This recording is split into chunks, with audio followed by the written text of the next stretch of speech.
Welcome, everyone. I'm Dick Deming. I'm Medical Director of Mercy One Cancer Center and founder of Above and Beyond Cancer.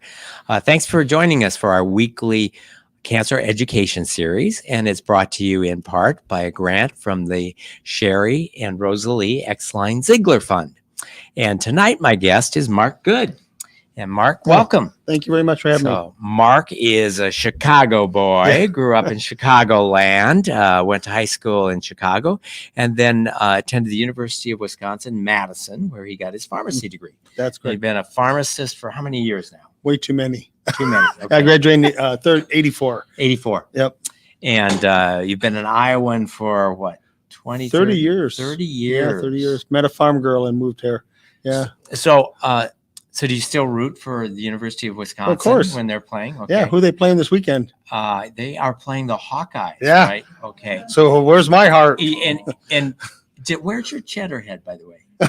Do you have a cheese head? Well, I was from Chicago, so I took a lot of razzing for the Bears. Gotcha. Now, did you notice the year, 84? That's when the Bears won the Super Bowl. So they won it after I left. So Bears versus Packers, who are you rooting for? The Bears. You're still a Bear fan. The Bears. Okay. So Mark is not here because he's a Bear fan, and he's not here because he's a pharmacist or a Bucky.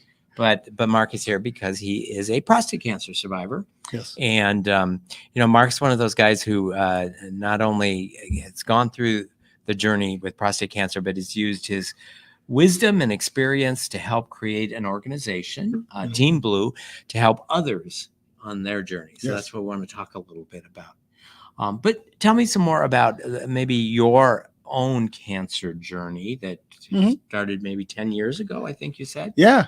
I was living in Fort Dodge at the time and had a normal physical and all that, went in there and Dr. Schmeeke was an internist and just a very quiet, laid back guy, did typical blood work ahead of time. And I had no idea he was even doing a PSA-ME.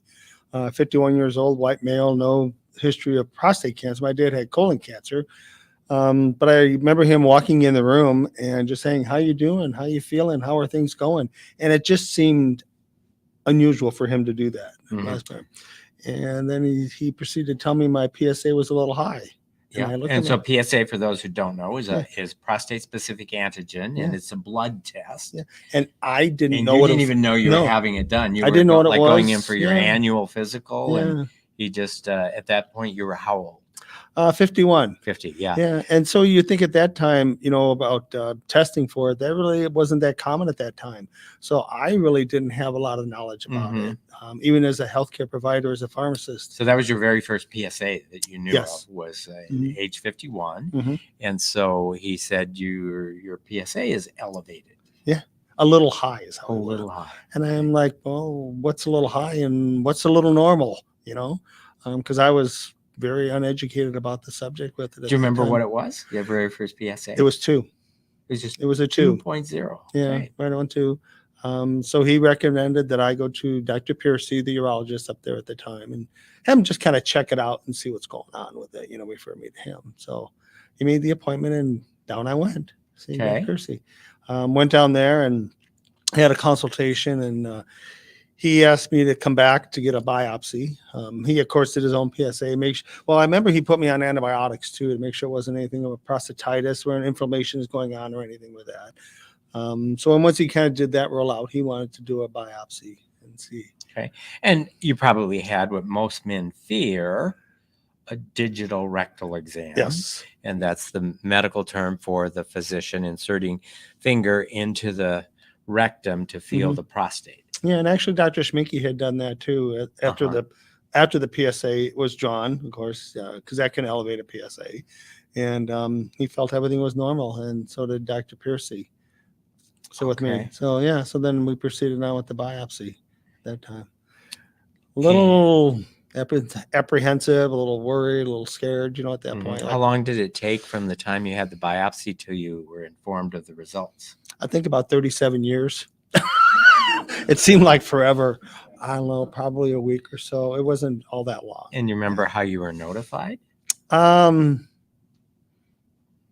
I think I had a follow-up visit with him, as I Okay. recall. Yeah, follow-up visit with him. And he went over that and he said everything was normal with the biopsy. We're going to do a little wait and see, and we'll come back and check okay. and So see that how things first are going. biopsy did not show cancer. No, Okay. no, everything was normal with it. And I remember Gladys, his nurse, and she'd been there forever with it. And she said, "Now, Mark, this is going to sound like a little mouse trap." Well, when you first have it, it sounds more like a rat trap. You know, you're not used to it and all that. So, made it a little scarier. So but then she was very you comforting. had periodic blood tests, and I Mhm. would assume you were it went It went back up. It went up to 4. I Okay. don't remember the timing of it, but sometime later it went up to 4. And he at that time suggested I go to the University of Iowa or Mayo. I had my choice of where I wanted to go. And so I went down there and for a consultation at the time to do that and see. And I met up with Dr. Chad Tracy from the urology department there. So that was a whole new experience going to a whole. And what year was that, Mark? That would have probably been 2012, 2011, right about there. Okay. Mm-hmm. And so then you had a biopsy at the University of Iowa. It was a consultation, he said at the time, but it ended up being a biopsy. A biopsy. Yeah. And okay. And then how long until you found out the results of the second biopsy? Probably a week or two after that. And the first one was 6 cores with that. And his was 12 cores on the second one, on the second biopsy. And those came back all negative again. Okay. So it was another wait and see. And we went back to Fort Dodge, kind of waiting to see what was going on. And I think it was probably 6 months again. I went back in for another follow-up with Dr. Piercy to see what the blood work was at that point in time. And so then the PSA had gone up higher? Went up 8. Okay, so now we're going from 2 to 4 to 8. Yeah, pretty stereotypical. And so then you had a third biopsy. Yep. And that was at the University of Iowa? Yes. Yep. And that time was, my wife came with me and he did 27 cores. I wasn't awake for that one. I was asleep for that one. But I remember waking up from it and my wife being there and all. And again, it came back negative a week or two later, still negative. Okay. Yeah. So it's like, well, what's going on? Why is it going 2, 4, 8, 12? And why is all this negative? And the rectal exam, Dr. Tracy did that too as well. And that was also negative. So we're trying to figure this out. Why does my PSA keep going up? Why is so that was the third biopsy? I think your story is going to lead to a fourth biopsy. It's going to lead to the fourth one. What year are we now? So now we're in 2013, and we had moved from Fort Dodge to Des Moines. Okay. And when I moved down to there, I had to find urologists, and I wanted to follow up on it and keep after it and see what was going on. I wasn't going to let that go. I was just going to get an answer eventually what was going on. And I made an appointment with the Iowa Clinic at the time where Dr. Gallagher was a physician there. And I remember meeting him the first time and very cordial, very welcoming, and all that. And he talked about what had been going on in my history and all that stuff and how it had been going up each little bit every time. And I told him at that time, if you don't find the cancer this time, it's got to come out because that's got to be there. I mean, there's no other reason. So now your PSA is up to what? 12. 12. Now I'm up to nearly 12. And what year are we now? We're in 2013. 2013. So we're probably you had the fourth October. biopsy. Yeah. Okay. And fourth biopsy, and that time he did 18 cores. And I felt like SpongeBob at that point, so many holes. It's like what's left after all those cores. But now we're at 63 cores of a biopsy. And the results of the fourth biopsy? They were positive. Okay. And most people would be, despondent and, oh, poor me, and I got cancer and all that. To me, and interesting in that time, 2 of my brothers were diagnosed with prostate cancer. Mm-hmm. PSAs of 3 or so. And first at a biopsy, they caught their cancer. I thought, well, this is unfair. Yeah. So in some ways, you were relieved. I was so relieved. Yeah, because you kind of already thought you had cancer, and they just couldn't find it on the biopsy. Yes, that was my whole thing. It's there. They're not during the course of those 3 years where you had 4 biopsies. Both your brothers were diagnosed. Mm-hmm. Okay. Yeah. So, I mean, every time the PSA going up 2, 4, 8, 12, 2 brothers with it. All the arrows kept going north. You know what I'm Yeah. saying? This is it. And we'll talk a little bit about risk factors, and family history is one, but right now just the chronology. So now you've been told you have prostate cancer. Mhm. You sort of have been expecting to be told that for years, but you finally were told. And then what was the discussion regarding the options that you had for how to treat your prostate cancer?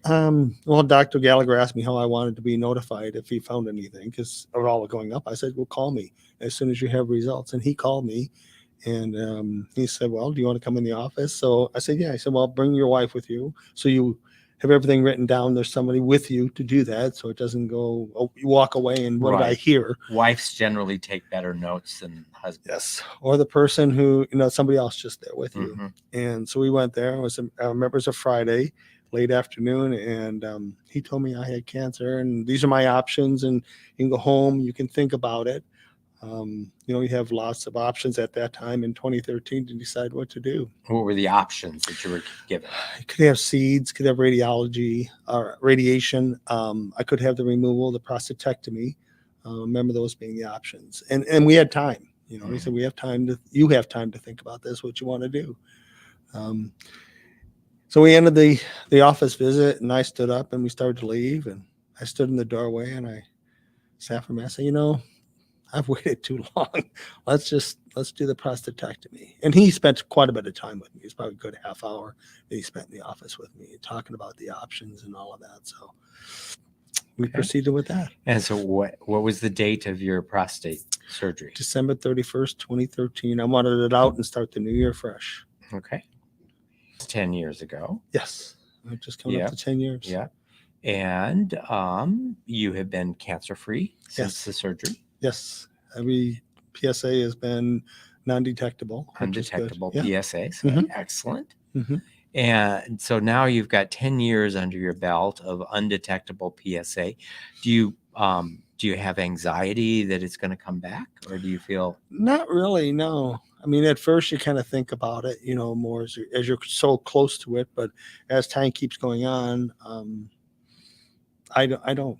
Really, it's a normal blood test. So we haven't talked about your cancer diagnosis, and you can share with us whatever you want to share. Do you want to share anything about side effects of surgery?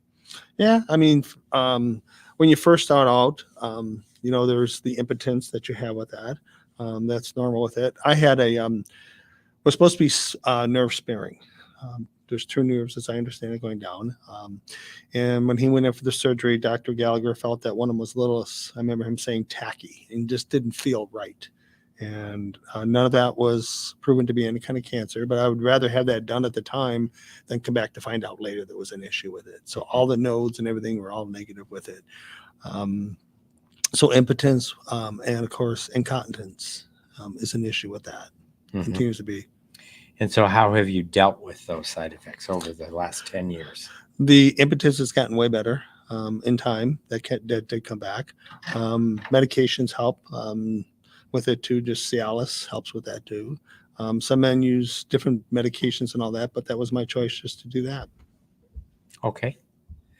And it looks like we have someone joining us right now. So greetings. Hello. Hey, André. Yes, sir. André Yes, Miller. sir. Nice to meet you. I'm going to introduce you to our guests right now. So we're talking about Mark's journey through prostate cancer. And André is going to be joining us in a little bit with his story because we're going to talk about risk factors for prostate cancer. And we got into it a little bit with you, Mark, because one of the risk factors is family history. And other risk factor is race. And so we'll talk about that as well. Mark was telling us about the side effects that he experienced as a result of the prostatectomy and kind of how he's been dealing with it for the last 10 years. Yeah. You look at whether you want to do a radical prostatectomy or you want to do radiation. I think anything you choose, you're going to have problems. You're going to have benefits and risk, and you just have to kind of weigh those and what's best for you.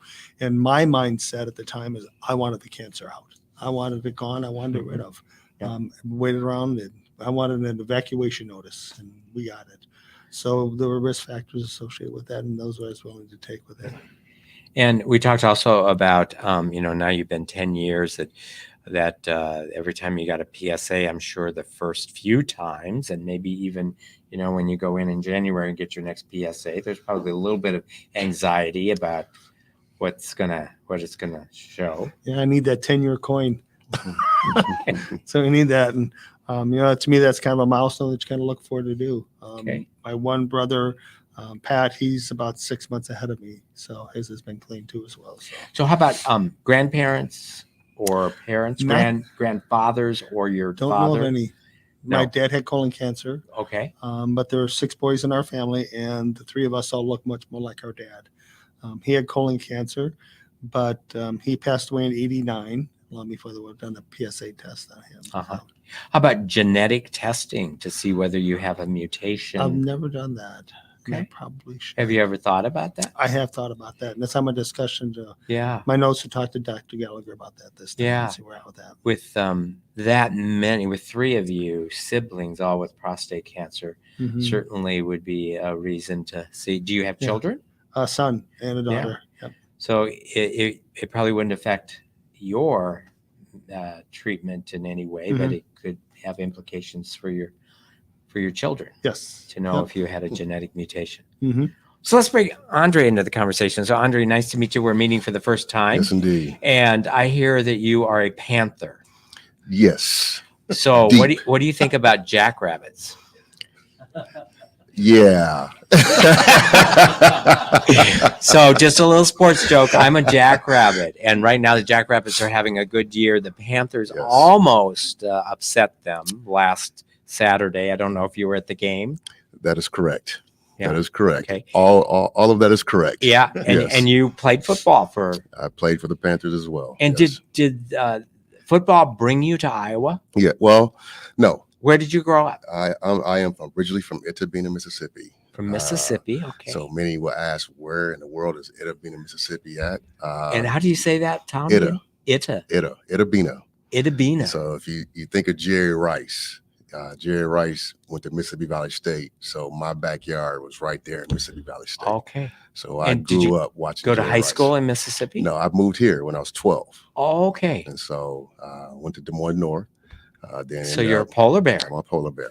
Absolutely. And what position did you play in high school? I played running back and receiver in high school. Okay. All the way up to my senior year. Yeah.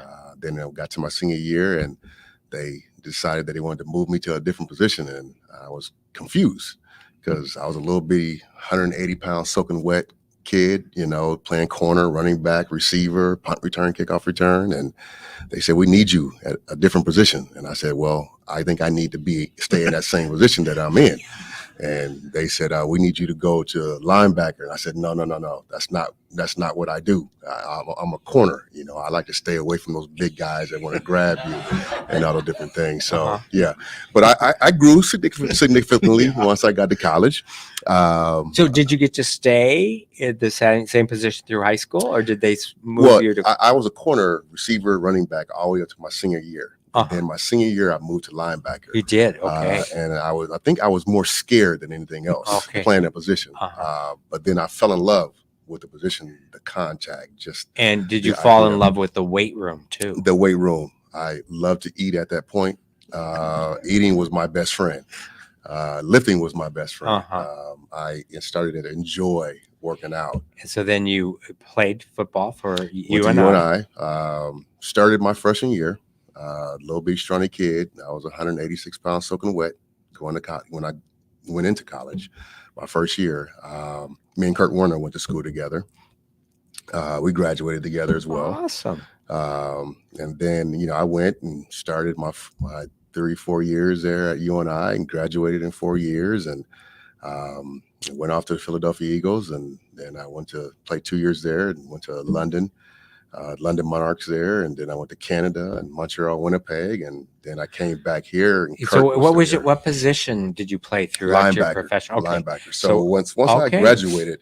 So once your high school coach got you into that position, you stuck with that through college and pro. UNI was the only school out of Mississippi State, Wisconsin, Kansas, Iowa State, Iowa, that all wanted me to play strong safety. I would have been a good strong safety, but Okay. at the time, my mind was set on the first school that came and offered me a scholarship to play linebacker. You should have gone to Wisconsin. And you and I, yeah. And Andre, Yeah. what's been your profession since you Well, finished your professional career? I've done a lot of different things. You know, I have a lot of different degrees. I have an accounting degree. I have a network engineering degree. I have an MBA in information technology management.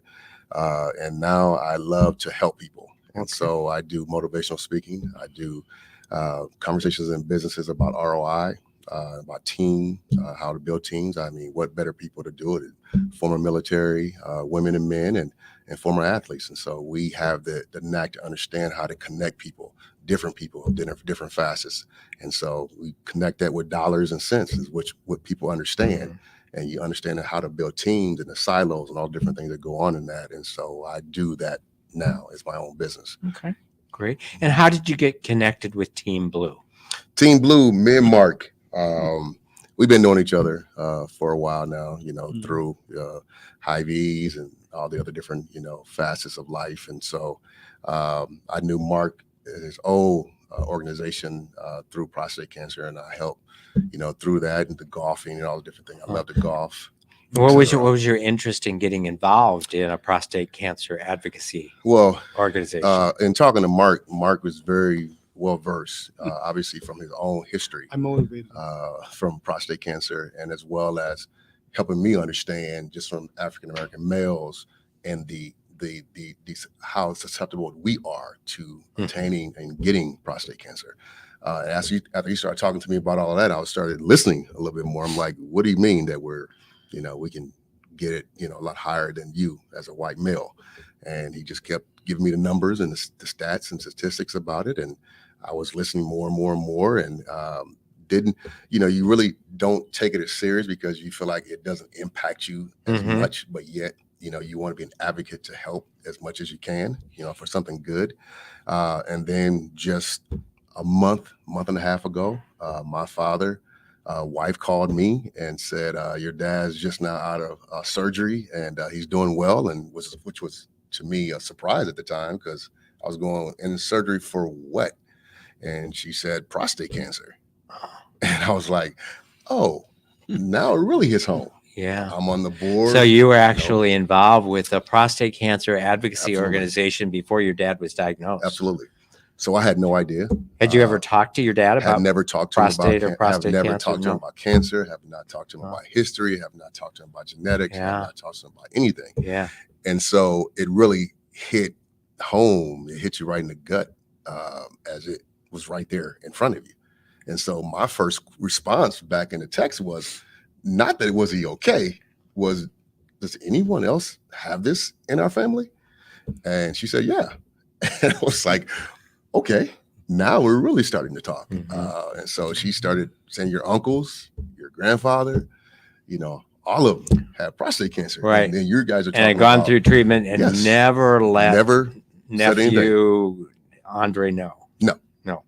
Yeah. And so coming into the conversation and listening to you guys talk about genetics and history and all those different things, is kind of, you know, it really sits home with me, because now I have that to fall back on, to say there's a history showing within my family. So now I really have to take my PSA test, you know, Yeah. get it done. And, you know, we can talk some more about genetic testing for your family to see, does your family have a genetic mutation that makes you at higher risk for developing prostate cancer? Certainly, you're at higher risk because of your race. Right. African Americans are at higher risk for getting prostate cancer, but there are also, with the family history you're talking about, could also be a genetic mutation that could put you at higher risk.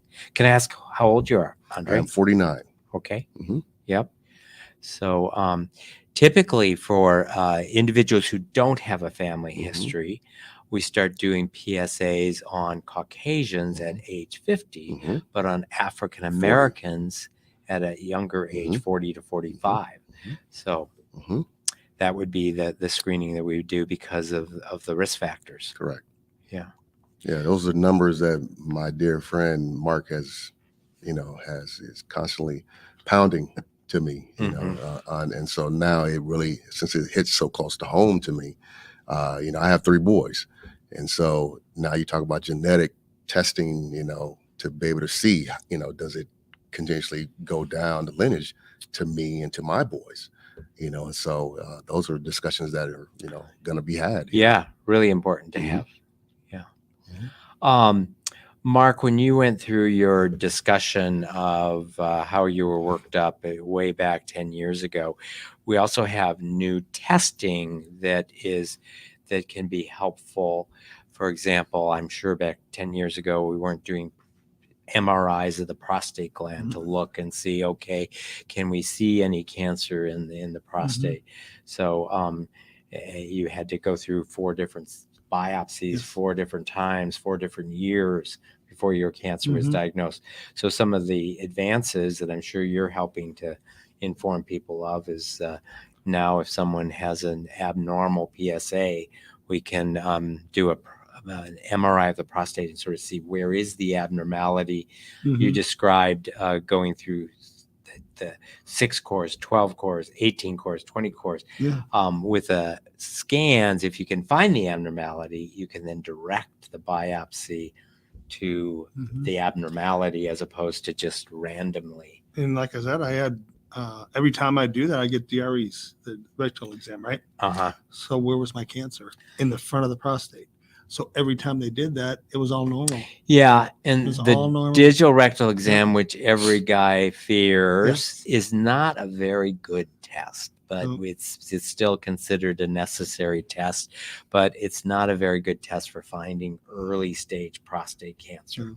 Just another screening tool is what I tell them. Yeah. They have to do that, or PSA, and just kind of getting all of that involved. So Mark, how did you go from being a cancer patient, a cancer survivor, to deciding to create a 501c3 not-for-profit to educate and advocate awareness for prostate cancer? We took leaps and bounds on that one, didn't you? Well, after I got diagnosed and I got healed and all that, I got thinking, and all the research I'm doing, the numbers were astounding to me that it was 1 in 8, 1 in 9 men, kind of bounced around a little bit. And looking at that in breast cancer and seeing all that with breast cancer and the pink, it's like, well, every time I saw a pink shirt, in my mind, I saw blue for prostate cancer because the numbers were the same. And I thought, well, I want to get involved, want to do something, want to give back. Because I was fortunate and blessed for me that my prostate cancer was caught early. And I was lucky that I had a good internist, like I said, Dr. Schminke, who did that test to me, and to advocate for others and to do that who have no idea about that. So that's who we started. Okay. So tell us about Team Blue. What do you do, and what resources do you use for the information that you disseminate to? And mostly you're talking to lay populations, just men in general who may not know what their risk is. Yeah, we started this organization just a little over a year ago, and our goal was to provide support and awareness to Iowans affected by prostate cancer. And what that mission means is we go out there and have events, and at those events we talk about prostate cancer and bring it out to the open and talk to men about getting screened and just the initial talk, either with their primary care physician or healthcare provider. But also with the funds that we're raising is that all that money is giving back locally, that we're doing with it, and provide support to those patients in some way or fashion to do that. So we've been very blessed and very fortunate in the community support we've gotten. And we're very grateful for that, to do that. Great. And André, what's been your role with Team Blue? I'm on the board of Team Blue. So I try to do my part to bring the awareness to the community for the African American males to help them understand the impact to them and what prostate cancer is and what we need to do to alleviate, to get it detected earlier and sooner.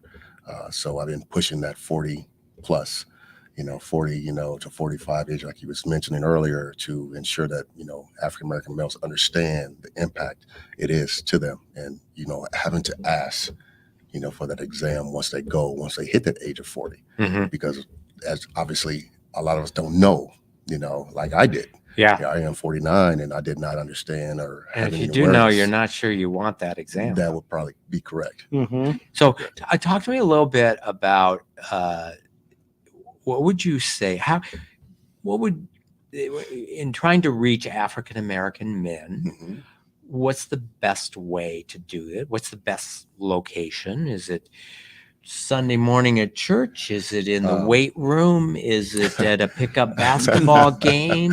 Or where do you find? Is it at the barbershop? Yeah. Where are the how do you find the best way to have conversations with African American men about prostate cancer awareness? I would say to us, it's probably in the sports, the barbershop, and those different places because, we have wives and we're married, but at the same time, how many of us really want to go to doctors? Not black, white, doesn't really matter. How many of us truly want to go to the doctor? Mhm. So having those hard discussions, those hard conversations, maybe having it around a bunch of men, will help relieve some of the stress and within that conversations, but yet having that conversation is the key thing. And doing it, in the presence of, friends and buddies and all the different things, bringing that awareness out there on a continuum to let them know this is in the forefront. And this is one of our number one causes, of death is getting prostate cancer. And we can actually alleviate and heal a lot better if we get that caught and detected sooner. Found early. Mhm. And have you found other African American men who didn't know about their family history? And Oh, there's a whole bunch. We can look at history, we can look at professional ranks, we can look at professional sports. Even they have, the issues of prostate cancers. And I didn't even know, like André Dawson's coming in to town here next month, I believe, or January. I think he's coming in January. To talk about prostate cancer. And the thing about it, he had prostate cancer when he was with the Chicago Cubs. And so I did not know that he had prostate cancer. And so just the awareness of having understanding that all these African-American males have had prostate cancer. So the awareness just kind of gets bigger and bigger and bigger, the more it's discussed and it's talked about. Yeah. And, there was a time, so I grew up in the 50s where just having cancer in general, you didn't talk about. Right. And then certainly having cancer in your private parts, you didn't talk about. Mm-hmm. And over, the years, and I think Lance Armstrong, with testicular cancer probably did more to destigmatize cancer and take on this role of talking about it and advocating. And certainly then it exploded with breast cancer awareness.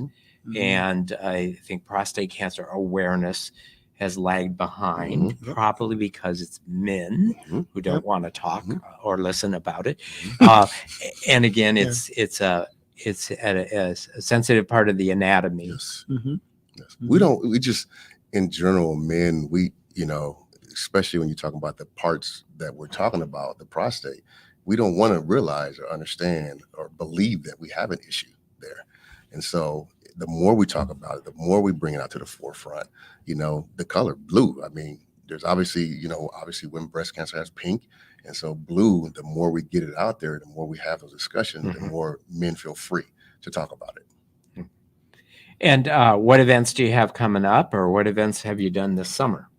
We had a golf tournament back in July, had it at Briarwood. We had a full course of 144 golfers. We were sold out in April, was it? Mid to late April, was sold out for a July event. And André, are you as good at football? I mean, at golf as you are at football? I'm working on it. If you can get it going the right direction, I bet it goes a long ways. Well, all of us could say that about golf. If we could, that if that rod that we were using actually hit the ball the right way every time, we would all be professional golfers by now. They would be paying us instead of us paying them to golf. Remember, he was on defense, not offense. That's right. Oh, okay. I see. I like to be the hammer, not the nail. So, and then we had a run walk, Blue Believers run walk, and a kids fun run. We had that in September on the 11th, of Sunday, at Principal Park, and we thought we'd have 150, 200 people out. And first year, you kind of have those little jitters, how are things going? And before we knew it, the day of the event, we had 350 people at the event. Oh. extremely successful. Weather played a part because it was weather. It was beautiful out, but still we had a wonderful event and raised some good money. We're going to give back to the community. Good. And talking about that, I know, we have been a recipient of funds. So the money that you raise is given to organizations and individuals here in Iowa, and the money is used to help prostate cancer survivors, patients as they're going through their cancer treatment, and also in recovery. So both Above and Beyond Cancer and Mercy Cancer Center have been recipients of grants from Team Blue that we've used to help in supporting prostate cancer patients. Yeah, we were proud to do that. It's good partners, and we're very successful and very grateful for what happened to us, and we want to give back, just like you talked before. And so that's our goal, is giving back to the community. That's been good to us. We have a dinner coming up on Thursday, November 17th. I don't know if you recognize that date, but that's your dinner too as well. We're having two great competing cancer advocacy dinners. Ours is going to be in the lobby. Well, smaller, but ours is at St. Boniface and Waukegan. Oh, so you have God on your side. Yes. Just saying. Ours is at the Embassy Suite. Yeah. Pulling strings. Okay. Yeah. We'll need to coordinate things a little bit better next year. So it's a way of our giving back, and we're going to give back over $75,000 that evening to organizations and that to help provide support and awareness for prostate cancer patients in Iowa. So we're glad to do that, and we're going to get back on the saddle again and do it next year. Okay, excellent. Yeah. And besides encouraging, educating men about the risk and risk factors. Number one risk factor is being a man. Number two is probably family history. And number three is the race. Besides educating about risk factors, what are some of the other important points that you educate men about? Just general health, getting men into the doctor. That's the first thing. You can't get a test if you don't even get it to the doctor. The way I look at it is, young ladies, they come of age, 13 years old or so, and the first they have their menstrual cycle and stuff. And so they're into the whole go to the doctor and all that at a very young age. And what happens with men? We get a hernia check at age 14, and then tell us come back at 50 for a colonoscopy. Get sports physicals until and a prostate exam. We're like, whoa, wait a minute now. Colonoscopy and a prostate exam. I'll pass, thank you. I've been good for 40 years. Ain't nobody touching me. Yeah. So it's a whole different mentality with it. So trying to get guys in that whole thing. It really is a good point that first just have a primary care provider that is you consult with and is your team member on this thing called health. And we reached out. I reached out to several businesses, because prostate cancer, as any cancer, affects everybody. It doesn't matter. I don't think there's anybody in this earth who does not know somebody who has some type of cancer. But I saw Dr. Amy Perlman, a urology clinic at University of Iowa Healthcare. She has a study going on, or a program, I believe, reaching out to fraternities there at the University of Iowa and getting young men at that age into that see your doctor type thing and men's health and all. So that's where it starts with that. So and too much of American medicine has been about treating illness, and we don't really think of it as part of a health regimen to have a doc on your team. I mean, you're much more likely to have a gym membership as part of your health program than having a primary care doctor at a certain age of men in the United States. So what my philosophy is now, as I'm a trainer as well. I teach, obviously I stay in shape, now today as well. I always tell them, you either going to pay now, the gym membership, or you're going to pay later. 1 to 2. Either way, you're going to pay. So you have to take care of your body. You only get one temple. And so that is a part of going to the doctor, getting your appointments, and making sure you're taking care of yourself, not just in the gym, but also going to the doctor as well. So I use all little different avenues as much as I can to try to pull people into the concept of understanding, if they hear it more, because me as a child, I didn't hear that. We didn't go to the doctor a lot of times. You just didn't go to the doctor. And so when they hear it, people start to understand and believe it. And if they watch me, they see me, they want to do what I do, because André is healthy. André played football. André did this. André did that. So if I continuously speak that language, of going to the doctor, taking care of your body, taking care of yourself, partnering with your doctors to, ensure that you're getting the proper health that you need to make sure you live a long life. I want to see my kids, get married, obviously, and have grandkids, et cetera. So I want to be here and around and healthy and live and well. Yeah. Well, thank you both for what you're doing to help advocate really for healthy lifestyles that include getting checked for cancer. And we have 5 different cancers that we have screening for: prostate cancer, colorectal cancer, lung cancer, cervix cancer, and breast cancer. But having a primary care physician that can also look out for your overall health, blood pressure, cholesterol, vaccinations, all of that's really important. Let's open it up to the audience, okay? So we have a live studio audience, and we also have a large audience that is watching us live streaming. So we'll open it up for questions. I did want to say before we do that, to get to the dinner, they go to teamblueiowa.com to register. Teamblueiowa.com, and they can register for the dinner if they want to come to that. .com or .org? .com. .com. Team It's a free dinner. Iowa. Yeah. .com. Questions? Be very afraid. What is it about the PSA that makes it so unreliable, yet it's still used? It can work, but sometimes it doesn't work. Why is it so peculiar? Medically, I guess. Yeah. So, let me take a stab at that first. So the PSA stands for prostate-specific antigen. It is a protein that is made by prostate cells. It is made by normal prostate cells, and it's made by prostate cancer cells. And there are many things other than cancer that can make your PSA be elevated. So that's one of the reasons that it's not is totally specific for prostate cancer. It is specific for prostate, but anything that causes inflammation of the prostate, like an infection, prostatitis, or any other inflammatory process can make it elevated. So over the course of the last 30 years, there's been different philosophies on how to use the PSA. There's also total and free PSAs. Where we've gone now is for individuals who have an elevated PSA is to maybe try to look at the prostate gland more thoroughly than just a digital rectal exam. A digital rectal exam will only find prostate cancer if the prostate is on the posterior, the back side where the finger is, and it's actually forming a lump or a nodule. Most men who have early stage prostate cancer do not have an abnormal digital rectal exam. But with a PSA being elevated, I mentioned that now we're doing some imaging of the prostate. So for example, breast cancer, the screening is not a blood test, it's imaging. It's looking at the breast.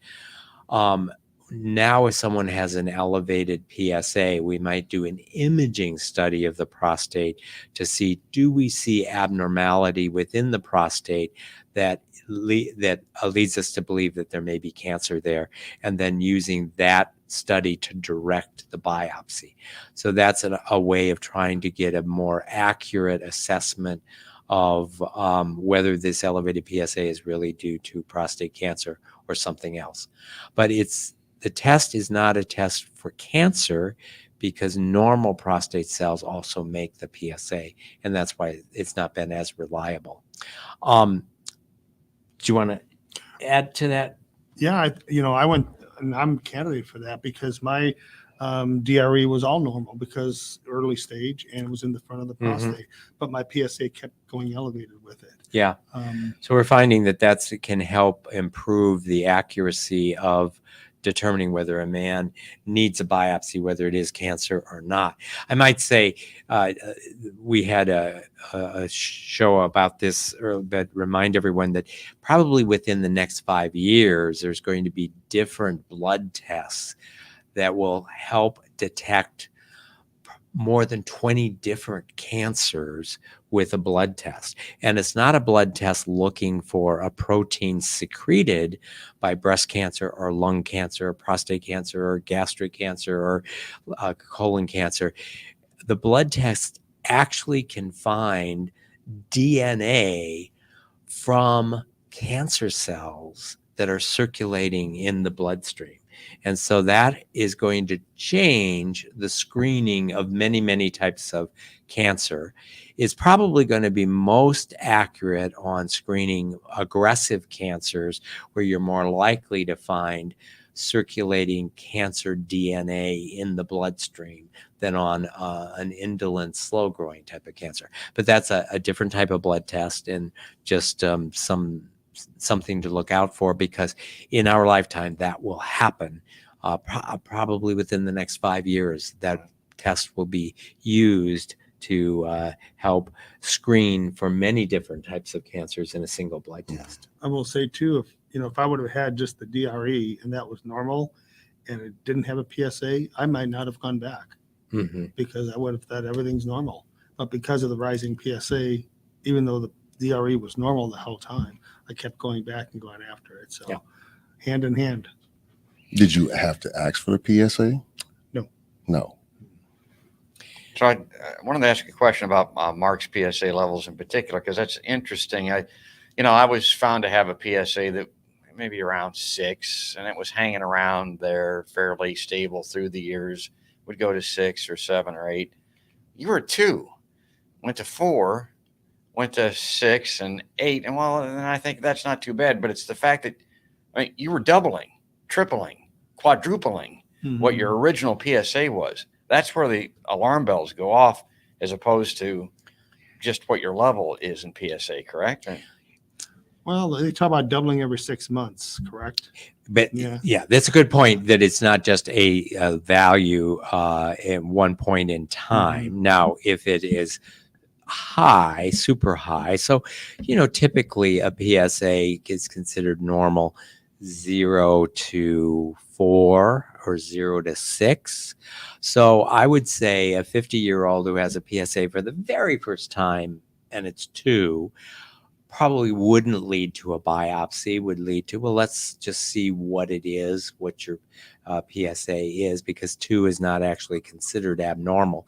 But you want to know, what is the PSA doing over time? And as the PSA goes up, especially the shorter the period of time in which it doubles, the more likely that could indicate that we're dealing with cancer as opposed to inflammation of the prostate. But occasionally you'll have a PSA that will just skyrocket up to 20 in a single test and come back down again due to an inflammation. And so that's why Mark said at one point he was treated with some antibiotics. Maybe this is an infection, but you really want to track it over time. Most of the time, we've got the luxury of waiting and seeing what happens, because most of the time prostate cancer is not a fast growing. It's one of the slowest growing, and waiting 6 months or a year and getting another PSA doesn't adversely affect the outcome as it would if you had, a lung cancer and just waited for a year or 2. That usually does not turn out well, because that's a much faster growing cancer. But one of the good things about most prostate cancer is it grows slow enough that you have the opportunity to follow a PSA blood test for a while if it's not super high and doesn't need to have a biopsy right away. That's part of why I do the advocacy with going to see the physician, is much like you would do with your blood sugar, much like you do with your blood pressure. You want a baseline to know where you're at, because if you have a number of 6, when you come in the first time, that may be your normal, or a 4 may be your normal range. But if you come in the first time as 2, and then 6 months later 6, and you're seeing that number on the line going up, that's much different, like Doctor was saying, than opposed to just that one thing that you're seeing. So baseline is important to get. I want to turn the mic over, but I could question that for the doctor and André, perhaps also steroid use, past steroid use in athletes. I mean, because of the prostate and the sexual function component and all that, does past steroid use have a negative effect on the prostate. Have you ever heard of that? Is that something to consider? I, I I didn't have to use steroids. I was, I feel like I have enough strength in my body to get big. So I didn't. I had players around me use steroids, but it was that running stereotype that it did certain things to the area downstairs, like made it smaller. That I stayed away from those things. Yeah. So, and yeah, you obviously are blessed with some Yes. good genes and the ability to build muscles and strength. First, clarify steroids, because there's two different types of steroids. So there's corticosteroids, which is like prednisone. Right. Like you get into poison ivy and you got all of this, and you might get a little bit of prednisone, or you have asthma, or you have breathing. That is a corticosteroid that it can diminish your immune system, but it doesn't directly affect the prostate. Right. But the steroids we're talking about are anabolic steroids that are related to testosterone and have definite effects on the body. Now, our testicles make testosterone. There's a biofeedback. The body knows if it needs testosterone, it makes testosterone.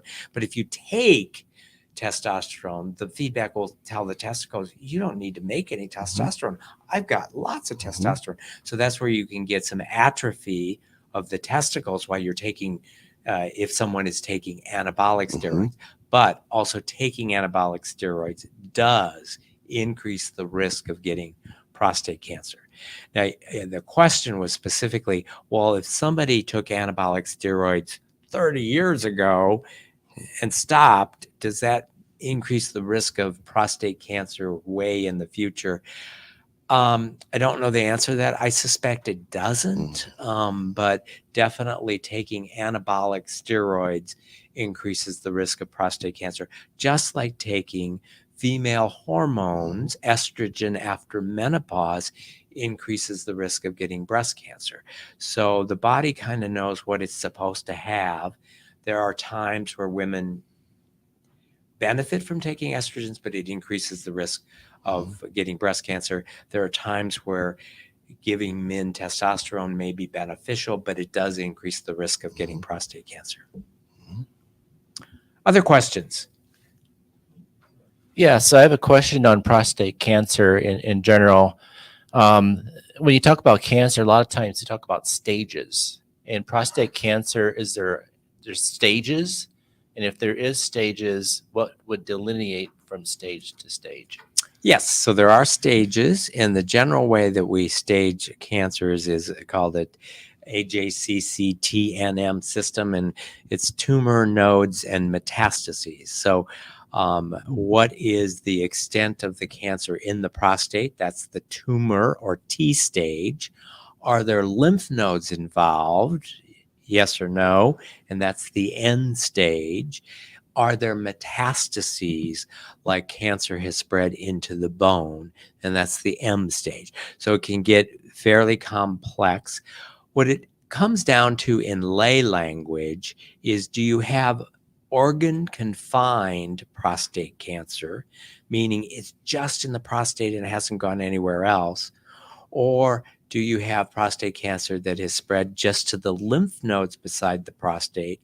Or do you have stage 4 disease? Stage 4 means it has spread into other organs. And in prostate cancer, that's most commonly the bones. So when you're dealing with organ confined prostate cancer, you're usually dealing with a T1N0M0. And the point is, it's confined to the prostate. All you need to do is take care of the cancer in the prostate. Once you get to stage 4, you're dealing with prostate cancer that has already left the prostate gland, spread to other parts of the body. And that would be a situation where it would be treatable, but not curable. Men can live for decades with keeping the cancer under control, even though in stage 4 disease, you may not totally eradicate the cancer. How about talking about Gleason score? That's So Yeah, good question. And do you want to talk about it? You want me You to? can go ahead. Yeah. No, So okay. stage I'll tell you what mine is is and how mine. okay. Yeah. Stage is what's the extent of the cancer. Grade is how aggressive do the individual cancer cells look. So the typical way of grading prostate cancer was a pathologist would look under a microscope at a slide of the biopsy and look at the individual cancer cells and say, on a scale of 1 to 5, what does the cancer cell look like? And just assign it a number, 1 to 5. It's not something that is measured like PSA, prostate specific antigen, is actually measured in the bloodstream. This is a human being saying, oh, on a scale of 1 to 5, I'll call it a 3. And then you look at the second most common cells in this biopsy specimen and you grade it 1 to 5.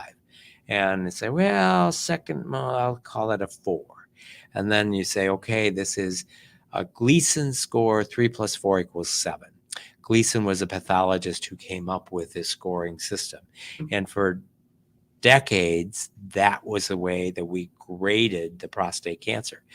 Now, over 20 years ago, we stopped using the numbers 1 and 2 because we found that what a pathologist would call a score 1 plus 2 equals 3 wasn't cancer.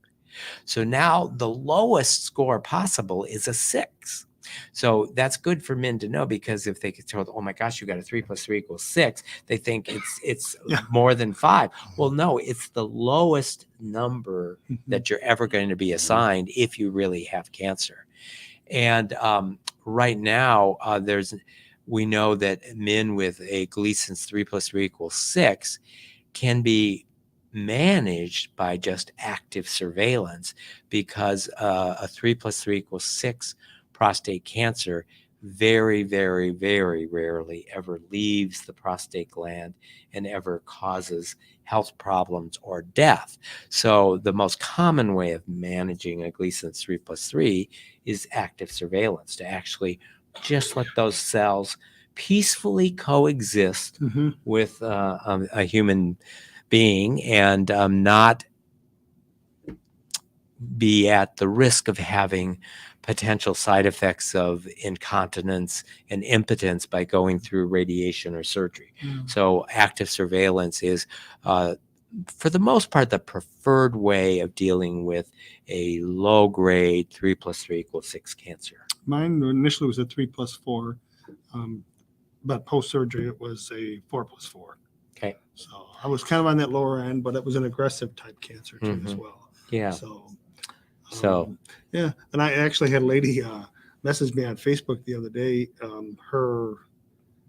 think it was her friend's husband. He was actually a 6, a 3 plus 3, just 2 days ago. So it's interesting you would say that. There were active surveillance with him and all that. So yes, and because they don't use the numbers 1 and 2, so you so I was reassured that he was doing the right thing and all that. But welcome to call. It's always good for guys to make that connection with someone else. So now we have more sophisticated ways of determining how aggressive the cancer is. So we can actually send the cancer cells in and do genetic testing on the cancer cells and protein and molecular. So it's almost like getting a fingerprint of the cancer cells that tells us much more accurately whether this is aggressive or not aggressive than just the pathologist assigning a number. It's a subjective versus a much more objective way. With the PSA. Well, our hour is up. I can't believe it. Wow.